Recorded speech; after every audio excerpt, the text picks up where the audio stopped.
국민의힘 의원들이 지난 토요일 국회 본회의장에서 이루어진 내란범 윤석열 탄핵소추안 투표에 불참해 의안이 자동으로 폐기됐습니다. 그러자 경향신문과 한겨레는 오늘자 신문 일면에 불참자 105명의 얼굴과 이름을 편집해 실었습니다. 국민의힘은 당론으로 탄핵 부결을 정한 뒤에도 그나마도 혹시 몰라 사실상 의원들을 회의장에서 나오게 해 묶어 놓았지요. 국회 의원들의 투표를 사실상 방해한 것입니다. 위헌 행위를 감싸고 비민주적 행위를 일삼는 국민의힘에 맞서 민주당은 오는 토요일 탄핵 소추안 2차 표결에 나섭니다. 안 되면 또 추진합니다. 네 번째 김건희 특검법 입법도 목요일 다시 처리합니다. 국민의힘 한동훈 대표와 한덕수 국무총리가 나란히 각각 대국민 담화를 냈습니다. 내란범 윤석열이 국정에서 빠지고 본인들이 공동 운영하겠다는 식입니다. 본인들이 공동으로 국정을 운영하겠다는 식입니다. 지난 토요일 윤석열의 대국민 담화와 국회 탄핵 표결 무산에 따라 국정 정상화의 지휘봉이 자기들에게 맡겨졌다고 판단하는 것 같습니다. 그러나 곧바로 위헌과 월권 논란에 휩싸였습니다. 대통령의 유고 없이 총리에게 권한을 위임하는 것은 헌법상 근거가 없습니다. 민주당은 한덕수 총리에게 계엄에 가담한 혐의를 들어 탄핵을 추진하기로 했습니다. 조선일보의 관심은 대선에서 이재명 민주당 대표가 되느냐 마느냐입니다. 그래서 그들은 왜 이재명 대표의 민주당이 대통령 탄핵에 사활을 거는지를 따졌습니다. 원칙대로라면 이재명 대표 선거법 사건은 내년 5, 6월에 확정 판결이 나올 수 있다고 보고 있습니다. 그런데 대통령 탄핵안이 가결되면 헌재는 최장 반년 동안 심사할 수 있지만 2004년 노무현 전 대통령은 63일, 박근혜는 91일 만에 결과가 나왔습니다. 결국 이재명 대표의 대법 판결 전에 윤석열 탄핵 인용 판단이 나오면 출마의 장애물이 사라진다는 분석입니다.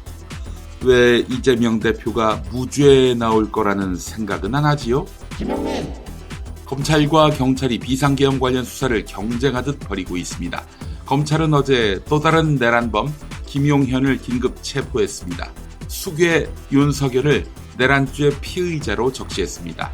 경찰도 어제 김용현 자택과 공관 그리고 집무실을 압수수색했고 통화 내역도 뒤지고 있습니다. 형법상 내란 혐의에 대한 수사권은 경찰에게 있는데요. 검찰까지 나서고 있습니다. 검찰은 그동안 김건희 건에 무혐의를 내린 권력의 하수인이었습니다. 주가 조작, 디올백 기억하시죠? 결국 윤석열의 죄를 덜어주기 위한 것은 아닌지 의심할 수밖에 없습니다. 아니면 이건 아닐까요? 미래 권력 한동훈을 위해 자기 조직 보신을 위해 검찰이 윤석열을 살무사처럼 무는 것 말입니다. 지난 토요일 끝내 투표 불성립이 됐지만 서울 여의도 국회 앞 대로는 윤석열 탄핵을 외친 100만 시민들의 촛불로 또다시 환하게 빛났습니다. 사흘 전 내란범 윤석열의 12.3 내란 사태를 몸으로 막아냈던 주권자들은 다시 거리로 나와 탄핵 가결과 민주주의의 조속한 회복을 요구했습니다. 위기에 빠진 한국 민주주의를 구하는 것은 이번에도 주권자인 시민들이었습니다. 한겨레는 사설을 통해 국민의힘은 얼마 안 가면 시민들이 지쳐 떨어지리라 생각하는가? 한 시민의 말이다. 내일이든 다음 주든 끝날 때까지 계속 올 거예요. 어제도 10만이 모였습니다.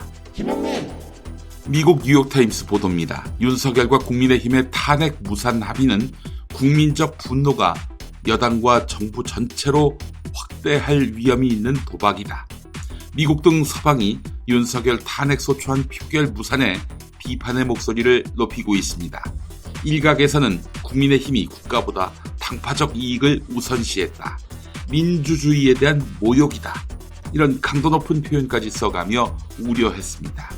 미국 국무부는 한국 국민의 평화적 시위에 대한 권리는 건강한 민주주의의 필수 요소라고 했습니다. 탄핵을 외치는 시민의 입장에 동조하고 있는 겁니다. 미국 정부가. 그나저나 오늘 금융시장은 블랙 먼데이 공포로 시작합니다.